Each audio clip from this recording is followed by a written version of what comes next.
Excuse me, ladies and gentlemen. It's that part of the evening where my son said, hey, would you like to say something? And I said, I certainly would. Really happy for the both of you. I had to kind of sit down with them because I don't know if you know this. They got married quick. It's like, what? Okay, you getting married December 25? No, 8 weeks. Beautiful, beautiful. I'm one of Zoe's older sisters, Courtney. If you know Zoe, a Zoeism is her love of the holiday season, so it's just so fitting that I'm standing here giving this toast only a few days after Christmas, the most wonderful time of the year. She was the sweetest tiny sister. In a big family with lots of kids, you often find that everyone sort of finds their role. It's how we kind of keep the machine going. So, for example, in our family we have a farmer, an eye doctor, a PTA, a wild card, a party planner, a few chefs, a comedian, and Zoe is the family nurse. She looks after all of us. She rushes to our aid in person or via telehealth if we have ailments, and she reminds us all to get our flu shot and take our vitamins.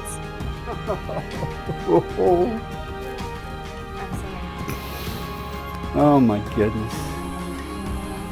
See, do you want to poop? You ready to do it?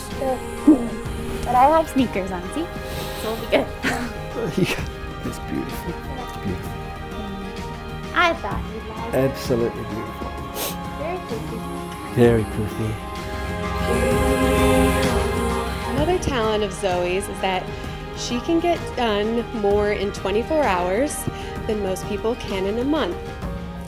So Jake, one of the things that Zoe loves about you, and I so appreciate about you, is how you balance her. So I'm going to ask if in the years ahead you can help her to be less productive. More time just chilling, lazy days, help her clear her schedule for pockets of R&R and to recharge and have fun. But we've never seen him happier than we've seen him since the day he met Zoe. And there's, it's like, as I was telling Holly, this kid would have a hard time finding his way back from his high school 3 blocks away. And now he's going to New Zealand, he's going to Arizona, he's going to Colorado. I guess they're going to Europe. He's going here. And when he comes home to say, hey, I've met this girl and she's the one. He said, when'd you meet her? Yesterday. And it's like, okay, this is a kid with not a whole lot of experience. And I said, well, I don't know. He says, well, I'm gonna meet her. I said, well, she's in Cincinnati, she's a local girl, right? And somebody, or up here in Columbus, Dublin. He goes, no, she lives in Nebraska. I'm going next week. Jake, my first impression of you was, this guy is gutsy. I remember hearing you were flying to Nebraska to meet Zoe in person for the first time. Then I heard you weren't coming to meet her for dinner in Lincoln. You were driving out to rural Nebraska with her to see where she grew up and meet parents and meet friends and family. And I thought, my gosh, that's a lot to take in on a meet and greet. This guy. Jake, it was about a year and a half ago today that I slid into a boy's DMs asking about his favorite bars around Dublin, Ireland. Little did I know a man from Dublin, Ohio, who had never left the country before, would quickly work his way into my heart. Our love story from the beginning was never guaranteed, navigating time differences between New Zealand and the US, multiple jobs, and long distance before I moved to California to pursue my doctorate degree. But after that July night, when you flew across the country to meet me, I knew that what we had together was something different than I had ever known. We were breathing freedom. There was magic in the air that night. From the very beginning, from the moment that we first talked, May 11th, 2023, I knew that our love, our story was and would be different. Little did I know that it will be different would become our words, our anthem, our hope for what a marriage full of joy, laughter, and love could and can be. You had your purple raincoat on. I remember sitting outside in the crisp New Zealand sun with rolling green hills behind you. You were a little blurry because of the poor reception, but that did not matter in the slightest. There was something so sweet, honest, and true in your voice. There was something then and there that filled my heart with a fullness and a knowing that this girl will be my life's greatest adventure. And indeed, my dear, it has been nothing short of this. To kind of circle it back to why we're here, I'll never forget the day, not too long ago, where Jake kind of came to me and kind of broached the subject of, hey, I may have met someone. If you know Jake well, you know that he doesn't love talking about serious things, but to come to the older, maybe wiser brother, I was intrigued, I was interested, and I could tell it was different, for him to come to me and say, hey, this is kind of what's going on, what to do, or, it was special. It was something that stood out to me. And, my curiosity and interest kind of peaked when he said, well, I met this girl from Nebraska. I was just kind of intrigued because you're working like 2 jobs at the time, 60 hours a week. How'd you meet a girl from Nebraska? Just kind of taken aback. Hey, I'm very excited to welcome you into the family, Jake. So thank you for loving my sister so much. My love, you radiate goodness. You are kind, generous, hardworking, and intentional. You breathe joy into life, always looking on the bright side, pouring into others, and making each moment magic. Over our 10 months of long distance, we experienced a great deal. Weddings and funerals, road trips, COVID, blizzards, being stuck in Times Square on New Year's Eve, missed flights, whale watching, sailing, hiking, new babies, new jobs, moving across the country twice. Yet when I look back on each memory, all I see is you. You are the man I've been waiting for and praying for my whole life. But you're better than I deserve or who I thought Jesus would give to me. You lead with great, gentle strength, always putting others first. From those early beginnings in Maytime, when I lacked time, you gave me the hope that our love, our story was and never will be something that we give up on. You are relentless, courageous, resilient, and ever forming your man into a husband who is much stronger than he ever could have imagined with you. There are a lot of things that you can give up on in this life, but love is not one of them.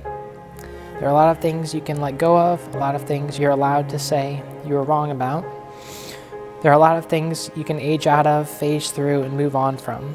But love, real, life-ending love, the love that I have for you, is not one of them. You have to believe in love up until the very end, the last breath, and what an overwhelming blessing it is to love you endlessly. To not give up on love is to accept the deepest possible trial, knowing with more joy than we can comprehend that you have someone with you, walking tenderly by your side, not taking you off your path, but helping you stand more firmly on your 2 feet. You keep me standing more firmly. Marrying you is not the end of my liberty. It's the beginning of it. You're the person I want to dive headfirst into life with, and when I plan an adventure, it's you I want holding the map. I want to take off with you to faraway countries, to gems and corners of the world that would have not looked half as amazing without you there by my side. When I put on a backpack and head to the airport, I want you to be the one boarding that plane with me. You're the person I want to get lost with, set up camp with, stumble through dark streets in a city that we can't pronounce the name of. When I get home and have stories to tell, you're the one I want there to back up my claims. You're the person I want to come home to and the person I want to escape with. I want you on every adventure I take for the rest of my life. I think that this day is a little different, perhaps, than what we both pictured. But I am so lost in wonder at the strength of us. We have fought through so much, battled and traveled through the deepest of depths and shared experiences that have changed our lives. Almost despite myself, my unspoken prayers were answered. I am among all men most richly blessed to give you my life this day to begin our family as one. Our love is thoughtful, gentle, adventurous and wild. You give me the peace that I never knew existed and the greatest thrill in life. The truth is, we never fell in love. We walked into love. Surely, deliberately, one choice at a time. Jake, I vow to give you all of me. I'm for you, and I'm for us.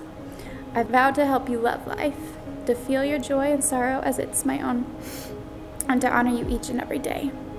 I vow to celebrate all that you are, to help you become the person you aspire to be. From this day forward, your dreams are my dreams, and I dedicate myself to helping you fulfill the promise of your life. Because when marriage gets hard, I picture myself old. Grayed hair, shriveled little body, with feet difficult to put in front of the other. I want you there with me, holding my hand, spinning my wedding band around my finger, rocking on the front porch. I want you there with me. We'll look back as we sit on that front porch, talk about the tough times when marriage felt too heavy. We'll be joyous in our triumph because our love will be the greatest accomplishment of our lives.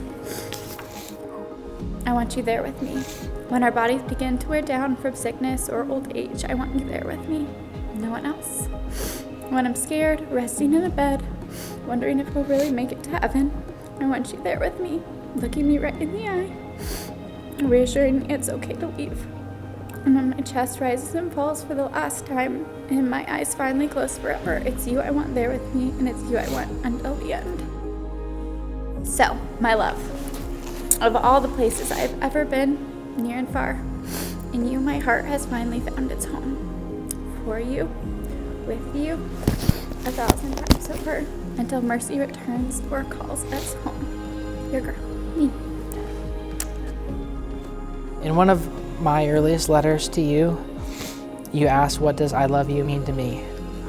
If there's any time to repeat these words to you, it is here on this day, on our day.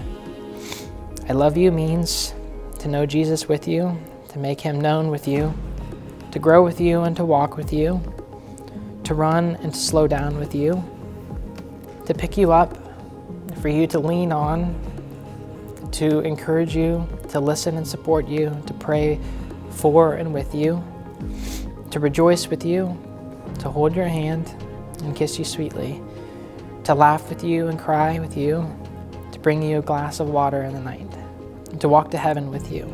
This is what I mean when I say I love you.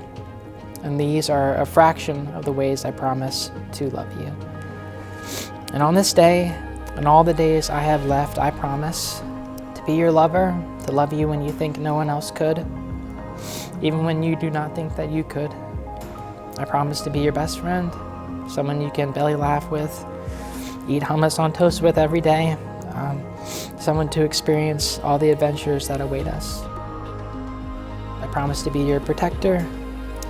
I promise to care for you when in the midst of caring for others, you forget to care for yourself. I promise to be strong for you when you get too tired and weary from the trials of life. I have you.